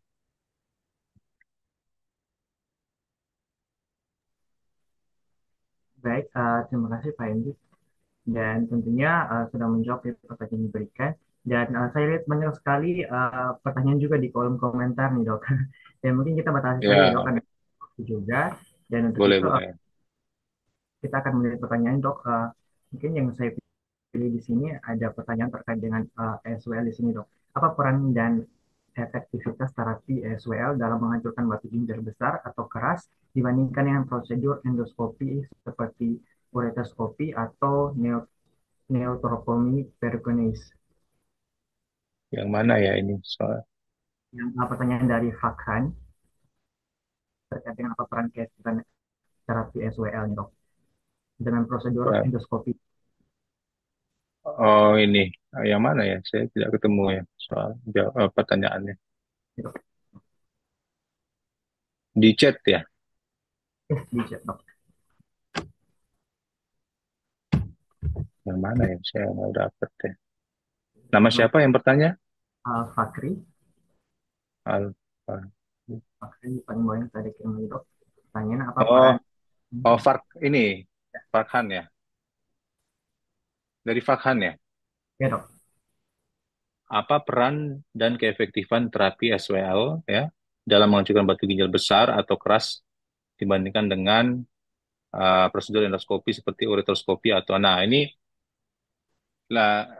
pertanyaannya baik, cuman ada salah sedikit nih. Jadi untuk batu yang ginjal kita tidak menggunakan ureteroskopi. Ureteroskopi itu untuk batu di saluran ureter ya. Kemudian yang nefrolitotomi percutaneous betul PCNL itu bisa kita lakukan bor ginjal tadi. Jadi kalau misalnya, jadi sebenarnya begini, SWL itu sangat baik untuk batu-batu ginjal dengan ukuran tertentu dan juga dengan kekerasan tertentu, ya. Dan juga sangat baik pada batu-batu yang lokasinya di lokasi tertentu. Seperti apa? Jadi kalau misalnya dia batunya letaknya di apa? Di bagian atas atau superior ginjal, itu lebih gampang dia keluar, didorong oleh air kencing keluar. Kemudian letaknya di tengah juga sama, tapi yang lebih sulit berarti letaknya di bagian inferior atau bagian bawah, karena dia harus mendaki keluarnya. Karena kan SWL itu kan batu yang dikeluarkan kan dengan air kencing. Tubuh akan mengeluarkan sendiri dengan air kencing. Jadi kalau dia apa, terlalu apa namanya, sudutnya terlalu kecil, harusnya kalau dia sudutnya di atas 90 derajat, bagus tuh. Dia bisa keluar dengan baik. Kemudian untuk kekerasan batu, kalau misalnya kekerasan batu itu sebenarnya kita bisa mengetahuinya dari CT scan ya. CT scan urografi non kontras itu merupakan gold standar untuk batu. Kalau misalnya Huntsville unit, biasanya di CT scan itu ada tulisan HU ya. Kalau misalnya dia di atas 900 itu keras. Kalau di bawah 900 itu tidak keras, seperti asam urat. Nah, asam urat itu batunya tuh tidak keras. Biasanya kalau orang-orang yang sudah pernah di SWL dengan CT scan, tahu tuh. Uh, Batunya HU-nya 300. Nah, itu lunak. Jadi kalau di SWL gampang pecah dan bisa satu kali, dua kali SWL habis tuh. Tergantung ukurannya juga. Kalau ukurannya besar, mungkin beberapa kali. Tapi yang perlu kita khawatirkan yaitu stentrase atau tadi seperti kasusnya Pak Hendrik, batunya turun ke ureter sehingga perlu operasi. Jadi kalau misalnya batunya besar, kemudian batunya itu keras, ya sebaiknya yang dipilih adalah bor ginjal atau open, ya. Nah ini saya nggak tahu nih batu ginjal besar itu yang dimaksudnya apa. Kalau batu ginjal besar itu di atas 20 mm atau di atas 2 cm. Nah itu bagusnya di bor atau di open. Kalaupun yang bisa digunakan laser itu bisa berkali-kali namanya RRS, itu retrograd, itu masukin ke dalam ginjal. itu alatnya ada di RSUD. Nah, itu berkali-kali, itu kan batunya besar. Kalau SWL bisa dilakukan kalau pasiennya tidak mau operasi dan ya kita menawarkan SWL dengan segala risikonya, pasien mau ya kita bisa lakukan. Ya, lebih efektif sebenarnya open atau bor ginjal. Tapi yang orang lebih memilih minimal invasif yaitu bor ginjal dibandingkan luka terbuka yang besar open. Begitu jawabannya. Baik dok, terima kasih untuk jawabannya. Dan mungkin dok, pertanyaan terakhir dari Stefano yang mau bertanya langsung pada narasumber sebelum kita menutup sesi diskusi kita pada malam hari ini. Untuk Stefano, boleh present, aktifkan mic-nya.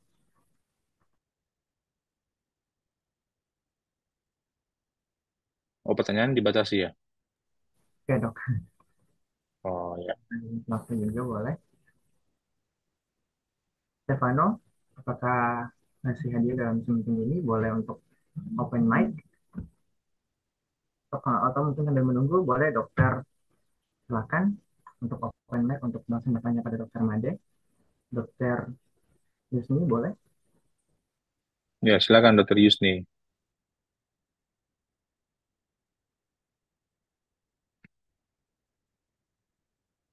Oh, Stefano di mute tuh. Bisa di unmute soalnya. Stefano di mute sama host katanya. Stefano boleh asking unmute-nya? Oke, sudah. Bisa langsung berbicara. Halo, Ya, silakan Stefano. oke, malam dok. Malam, Em, malam. saya beberapa bulan lalu, bulan Februari itu pernah operasi batu saluran kencing. Jadi prosedurnya tuh saya dimasukin dari penis, tapi itu 2 kali operasi. Pertama tuh pemasangan digesten, tapi batunya nggak turun, nggak keluar. Jadi yang kedua dioperasi ditembak ya. Nah, terus setelah operasi itu saya merasa agak sedikit berbeda sama tubuh saya. Saya merasa kayak lebih gampang capek. Nah, itu pertanyaan saya, apakah itu memang normal? Terus saya juga ngerasa kayak sebelum operasi saya kencingnya tuh kayak kencang, tapi setelah operasi itu saya ngerasa kalau salurannya tuh agak sedikit menyempit. Apakah itu normal atau bagaimana, dok? Itu aja sih pertanyaan saya. Kasih. Ya, makasih Stefano. Jadi operasinya kapan? Beberapa bulan lalu ya. Operasi saluran kencing dikatakan batu apa? Stefano, mohon maaf. Batu ureter atau batu uretra? Bulan Februari. Batunya di mana? Di saluran ureter atau di penis batunya? Atau di batu di buli? Atau tidak tahu kemarin? Nah, ureter ya. Berarti, nah kalau ureter, nah itu memang pilihannya memang kalau ukurannya berapa? Kira-kira ukurannya berapa? Di bawah 1 senti atau di bawah 2 senti?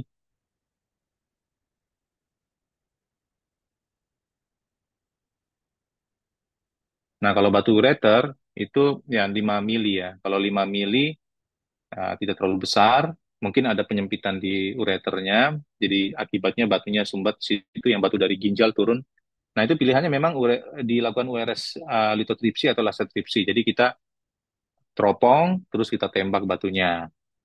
Dan kemudian kalau misalnya di intraoperasi batunya habis namun ada lecet, luka, ada pendarahan, biasanya kita pasang dan mungkin ada penyempitan yang kita temukan, kita pasang selang digistent atau stent. Kemudian nanti minimal 2 minggu atau 1 bulan sebelumnya, setelahnya kita lakukan lagi pembiusan untuk melakukan AF digistent. Ya. Dan kemudian terkait mudah capek sebenarnya tidak berhubungan sebenarnya terkait dengan ini.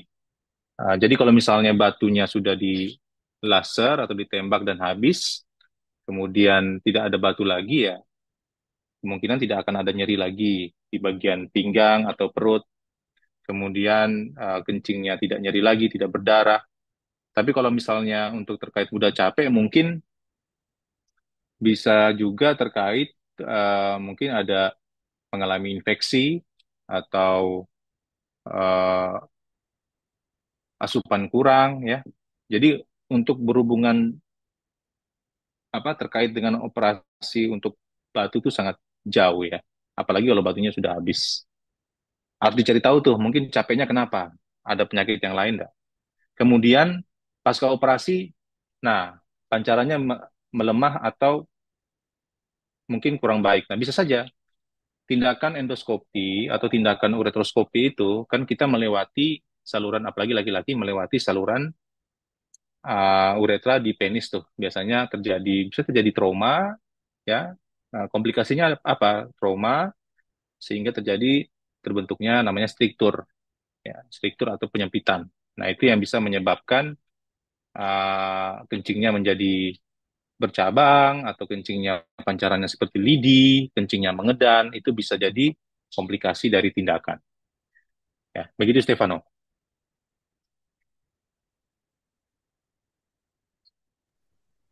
Baik, terima kasih Dokter Made sudah menjawab pertanyaan dari Stefano. Dan selanjutnya mungkin Dokter Yusni sudah bisa open mic untuk memberikan pertanyaan.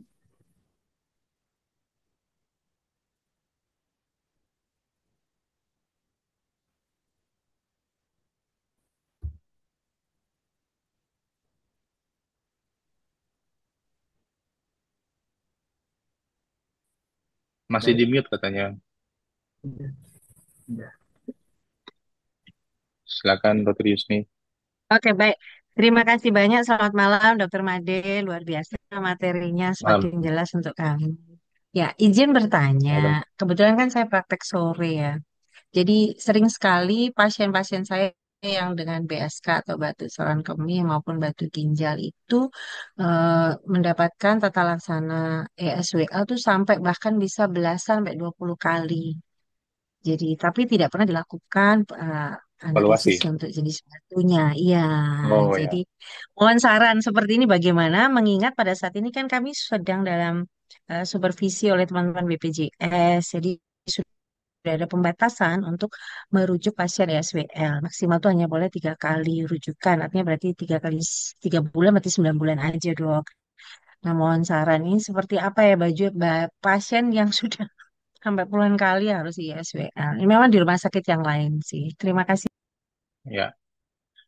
Baik, jadi memang terima kasih Dr. Yusni untuk pertanyaannya. Sekarang memang untuk BPJS tuh sudah memberikan aturan untuk satu sisi ginjal itu 4 kali dalam 1 tahun. Jadi kalau misalnya dia punya dua sisi ginjal batu di dua sisi, berarti bisa 8 kali. Satu sisi kanan 4, kiri 4. Jadi tidak bisa lagi di atas 4 itu di cover oleh BPJS. Nah, kembali lagi tuh sebenarnya indikasi SWL-nya itu apa, Dokter Yusni? Jadi sebenarnya memang semua batu di ginjal itu bisa kita SWL, tapi yang bisa memberikan outcome yang baik untuk sampai batu stone free ya, batunya bersih, itu ada syarat-syaratnya, yaitu batunya tidak terlalu besar, kemudian batunya juga kekerasannya tidak terlalu keras, letak batunya juga tidak terlalu tersembunyi yang terlalu sempit keluarnya, kemudian fungsi ginjalnya harus bagus, karena kan air kencing akan yang mengeluarkan batu adalah air kencing pasien sendiri. Jadi kalau produksi urinnya tidak ada ya sama saja batunya tidak akan dikeluarkan. Uh, jadi harus diperiksa sebelum melakukan tindakan SPL. Nah, jadi untuk yang berkali-kali itu mungkin juga harusnya dilihat mungkin pasiennya tidak menginginkan untuk tindakan operasi mungkin. Jadi kalau misalnya pasien menolak untuk tindakan operasi yang harusnya misalnya ukuran batunya 20 mm ke atas atau 2 cm, ya harusnya kan kita operasi pilihannya adalah PCNL, bor ginjal atau open. Mungkin pasiennya tidak mau. Atau mungkin pasien dalam kondisi um, penyakit penyakit kelainan darah atau mungkin pasien dalam kondisi penyakit yang berat sehingga tidak bisa dilakukan pembiusan untuk operasi ya. Pilihannya SWL, namun memang kalau untuk batu besar harus dipasang selang lebih dahulu. Tapi itu juga harus membutuhkan pembiusan supaya tidak terjadi sumbatan batu yang turun ke ureter. Kalau menurut saya sih seperti itu, Dr. Yusni. Kalau sampai puluhan kali saya rasa sih terlalu banyak ya. pada pasien. Kalau memang sampai puluhan kali berarti kan tidak outcome-nya kurang begitu bagus untuk pasien untuk batunya. Apalagi kalau dia terpapar dengan radiasi, apalagi tipe SWL-nya dengan X-ray radiasi. Nah, itu terpapar terus tuh. Ya, jadi kita mau menyembuhkan batunya tapi efeknya ke tempat lain juga. Begitu Dokter Yusni yang bisa saya bagikan.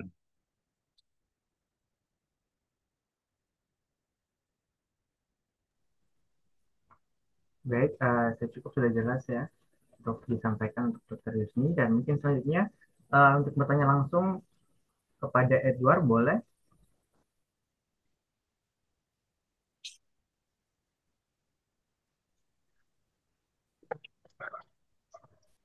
Selamat malam. Malam, Pak Edward Nope. Selamat Silakan malam, Pak. Dok.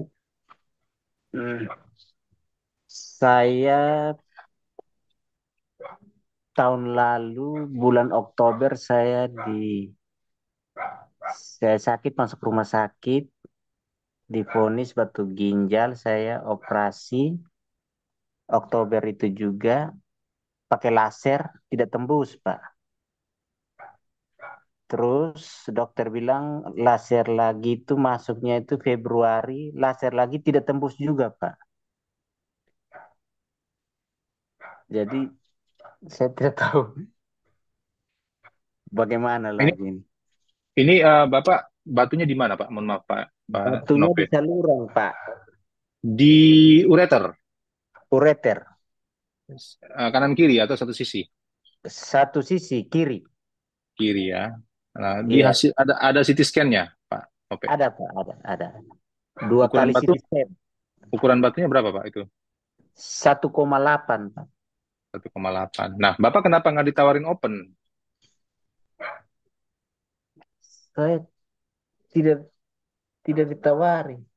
Oh, sorry. Begini Pak. Jadi saya cuma membagikan untuk pilihan-pilihan terapi untuk batu. Misalnya gini, batu di ureter tadi kan saya sudah sampaikan ada pilihan terapi untuk batu di ureter tuh. Kalau batu ukuran di ureter diletaknya di atas atau letaknya di bawah. Bapak punya batu letaknya di Di tengah Pak. di Di tengah. antara Kalau ginjal. di tengah berarti sekarang pembagiannya atas bawah saja, jadi nggak ada tengah. Jadi bagian atas berarti. Nah, pilihan Iya. kalau misalnya batunya di atas 10 milimeter itu pilihannya itu apa? Di laser, di URS laser tripsi. Kalau memang tidak bisa, lakukan operasi terbuka.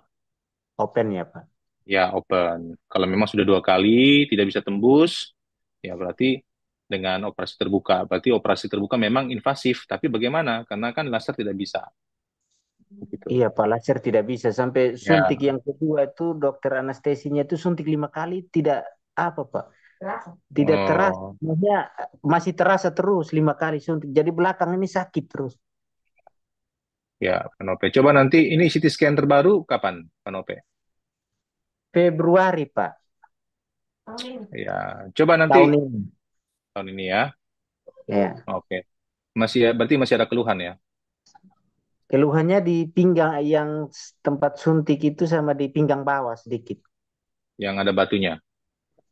Iya, Ya, nanti kencingnya, Bapak kencing darah, Pak. ya, karena kencing darahnya karena batunya mau keluar tapi sulit karena sempit toh, Pak. Jadi Oh, batunya mungkin batunya nempel kalau batunya lama itu biasanya dia nempel di bagian dalam saluran kencing, dia susah untuk lepas. Nah, di saat air kencing dari atas turun mendorong terjadi gesekan ya bisa saja menyebabkan berdarah ya. Apalagi di situ peradangan mudah berdarah. Nah, sebaiknya sih kalau pilihannya kalau berdasarkan keilmuan itu kalau sudah 2 kali ya berarti harus atau diganti modalitas lasernya. Lasernya itu harus yang lebih baik. Jadi lasernya itu yang lebih kuat sehingga batunya bisa hancur. Kan berarti kan saya tidak tahu nih sekarang batunya ini kekerasannya berapa? Apakah di atas 1000? kekerasannya itu 400, Pak. Hasil Oh CT berarti scan. oh berarti berarti sebenarnya lunak dong. Berarti kemungkinan kalau 400 itu batu asam urat atau batu infeksi, Pak. Bisa dua. Kalau dia Saya, lunak, ah, kalau dia saya, di bawah. saya gulanya 200, Pak. Hmm. Ada asam urat juga, Pak? Riwayat asam urat? Tidak ada, Pak. Gula ya. Oke. Iya. Ya, kalau kalau dia batunya Huntsville-nya, jadi kan kita kan belum belum tahu analisa batunya apa. Kalau dia apa namanya analisa, oh sorry tadi tadi itu saya belum menjawab pertanyaan Dr. Yusni ya terkait analisa batu ya. Jadi kalau misalnya Bapak tahu ya kandungan batunya itu apa, bisa dengan pola makan diatur. Cuma kan sekarang lagi tersumbat, jadi jalan keluarnya harus dikeluarkan batunya, Pak. Jadi pilihannya kalau memang 2 kali tidak bisa hancur, ya tidak bisa tembus sampai ke ginjal, yaitu pilihan ganti modalitas lasernya. Kemudian atau kalau misalnya tidak bisa, berarti dengan open, gitu Pak ya. Pak, pertanyaan saya, apa pengaruh dari hernia? Tahun 2004 itu saya kena hernia, Pak. Beda-beda Pak, hernia sama batu Oh, ureter tidak ada hubungannya. Mungkin oh beda. Ya. ada dua-duanya tapi terpisah. Biasanya hernia berkaitan dengan prostat. Kalau ngeden-ngeden bisa terjadi hernia.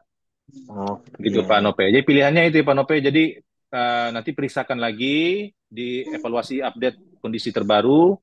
Nanti bisa dilakukan pemilihan untuk tindakan operasinya yaitu ekstraksi batunya dengan open. Kalau ke Borromeus harus pakai rujukan ya, Pak ya? Bisa pakai rujukan ya. Oh, Ya, oh iya, siap, siap, siap. Terima kasih, Pak Dokter. ya sama-sama. Ya. Oh ya, tadi untuk Dokter Yusni saya sampaikan sedikit. Betul. Jadi kalau kita tahu analisa batu, ya kita bisa tahu kandungan batunya apa. Nah, itu bisa kita edukasi ke pasiennya sehingga tidak terbentuk lagi batu. Mungkin batunya terbentuk lagi jadi di SWL ulang terus. Jangan-jangan batunya asam urat. Cuma di Kupang belum ada modalitas itu, eh, harus dikirim keluar. Ya, Baik, terima kasih dokter untuk penjelasannya terkait dengan pertanyaan-pertanyaan yang diberikan. Mungkin ini dok pertanyaan terakhir di chat box ada dari Ibu Imelda. Selamat malam dokter, apakah dengan minum aqua secara terus-menerus dapat mengobati anak yang berusia 13 tahun yang sempat kencing darah selama kurang lebih 3 hari? Anak saya berusia 8 tahun, bagian pinggang kiri panggung biasanya terasa sakit ketika sakit, dia kesulitan berdiri ataupun sekedar meluruskan kaki kirinya. Kami sudah melakukan tes darah, urin, dan USG di salah satu lab rumah sakit di Kupang dan Selasa nanti baru kontrol lagi. Apakah saya harus hindari dan lakukan terhadap anak selama menanti masa jeda menuju hari Selasa? Kondisi di atas adalah kondisi kedua anak saya dan anak pertama 13 tahun dan juga anak kedua 8 tahun. Jadi anak-anaknya ini terkena dok. ya ini Ibu Imelda Nahak ya. Ya, benar. Minum aqua secara terus-menerus dapat mengobati anak berusia 13 yang sempat kencing darah selama kurang dari oh ya, jadi pernah anaknya usia 13 tahun, Ibu Imelda ini kencing darah di bawah 3 hari. Setelah 3 hari tidak kencing darah lagi, tapi dengan minum aqua ya. Nah, sebenarnya sih harus dicari tahu terlebih dahulu nih, Bu Imelda Nahak. Kencing darahnya kenapa? Apakah ada batu atau infeksi? Ataukah ada tumor? Jadi kalau untuk kencing darah, yang kita pikirkan itu batu, infeksi atau peradangan, ataukah tumor. Jadi kalau misalnya kita bisa singkirkan nih dengan pemeriksaan apa? Dengan anamnesa, dengan tanya jawab, pemeriksaan fisik, dengan pemeriksaan air kencing, dan pemeriksaan foto imaging, USG atau CT scan. Ya, kalau misalnya memang minum aqua terus-terus ya baik.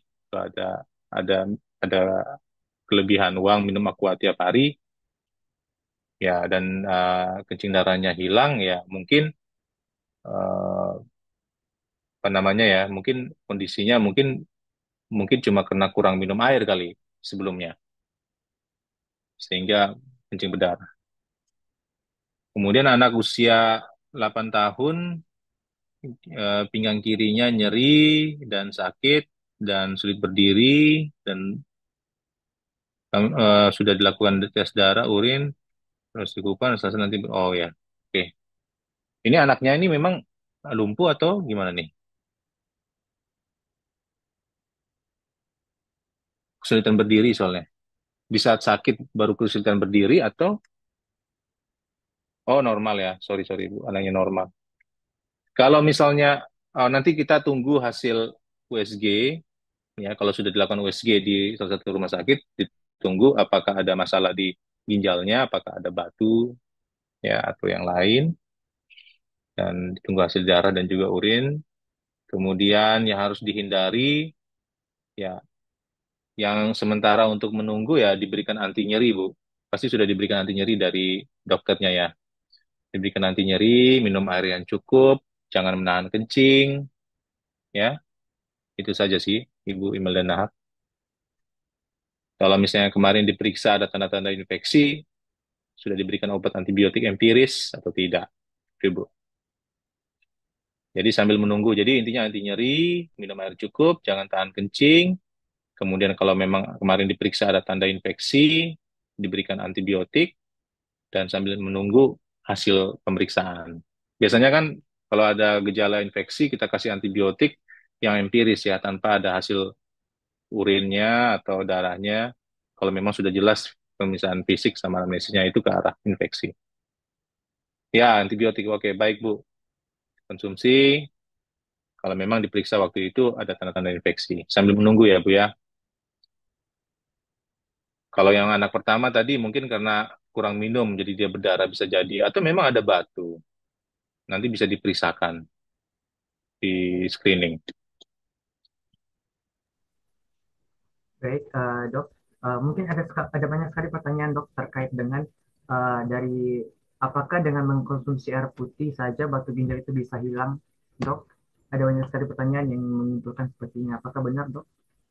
Uh, uh, jadi tergantung ukuran batunya juga sih ya, Gilbert. Jadi kalau batunya memang jadi gini, kan batu saluran kemih itu ada batu di ginjal ya, yang disebut sebagai batu saluran kemih itu batu ginjal, batu saluran ureter, batu di kandung kencing, batu di saluran uretra yang di penis kan. Nah, dan juga ada ukuran batunya, batu ukurannya di atas 20 milimeter, di atas 10 sampai 20 milimeter, di bawah 10 meter, di bawah 10 milimeter, di bawah 5 milimeter. Kalau batunya itu kecil di bawah 5 milimeter dengan minum air, mungkin saja bisa keluar batunya. Kalau salurannya itu tidak ada kelainan anatomi, misalnya tidak sempit. Nah, normalnya ureter manusia itu diameter dalamnya itu selang pipa itu adalah 7 milimeter atau 8 milimeter itu orang bule ya. Kalau kita mungkin 6 sampai 7 milimeter. Kalau batunya di bawah 7 milimeter biasanya bisa keluar dengan sendirinya kalau misalnya pasien minum air, skipping ya. Ada literaturnya tuh skipping ya, lompat-lompat minum air bisa keluar batunya. Tapi kalau batunya besar sangat jarang dan tidak mungkin keluar kalaupun minum air. Harus dilakukan tindakan yang bisa non-invasif atau dikasih obat non-invasif, minimal invasif sama invasif, operasi terbuka. Begitu kesimpulannya. Baik, terima kasih untuk penjelasannya dan tentunya kita sudah sampai di penghujung dari acara dan senang sekali banyak peserta yang aktif baik itu secara langsung bertanya dan juga di kolom chat juga dan kita sudah sampai pada penghujung acara juga dan terlebih daripada itu juga kita akan langsung spin untuk mendapatkan door prize. Untuk itu boleh dibantu teman-teman untuk di Iya, ini sayang yang sudah live ya. ya. Live. Mungkin karena durasi waktu juga. Baik, boleh dibantu untuk spin daftar hadirnya dan juga tiga orang beruntung yang akan mendapatkan voucher money.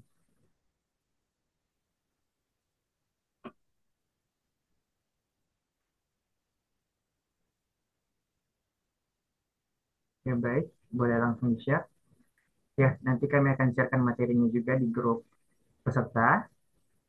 Jadi pastikan juga Bapak Ibu juga tetap memantau grup peserta juga dan akan dikirim juga sertifikatnya.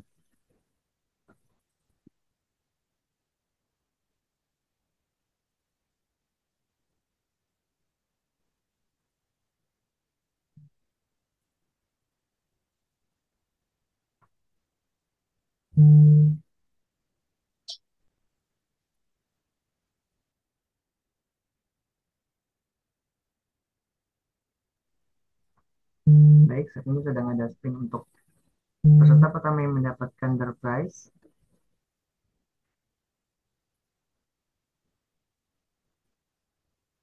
Ya, boleh silakan di spin.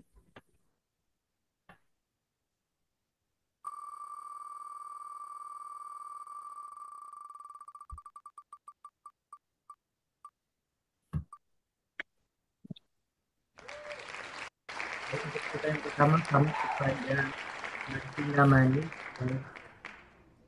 Gizi.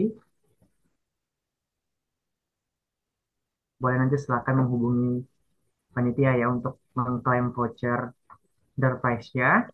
Dan kita lanjutkan untuk peserta yang kedua yang mendapatkan door prize. Boleh di screen lagi.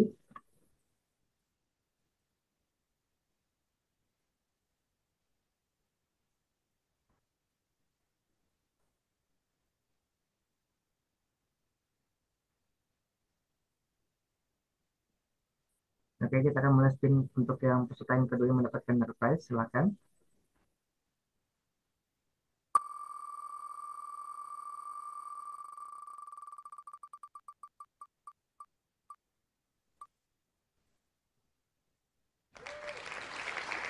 Ya, selamat untuk dokter yang mendapatkan door prize juga. Juga terhubung di Indonesia ya dokter. Baik, untuk door prize yang ketiga,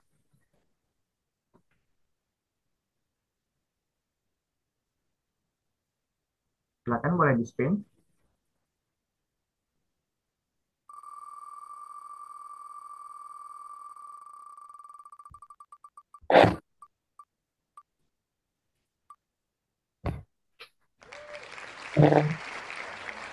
Untuk dapat ketiga selamat kepada Marcelia Cindy Claudia Diana Suhu. Nanti akan boleh untuk berkomunikasi dengan panitia untuk mengklaim voucher hadiahnya.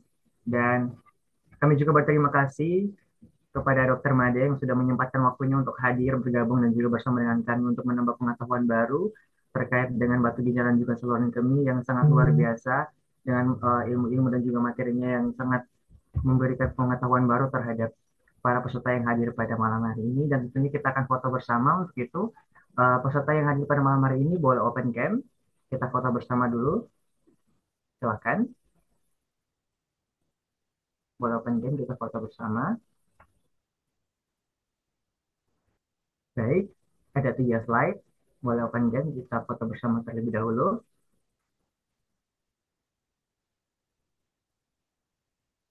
silakan oke udah open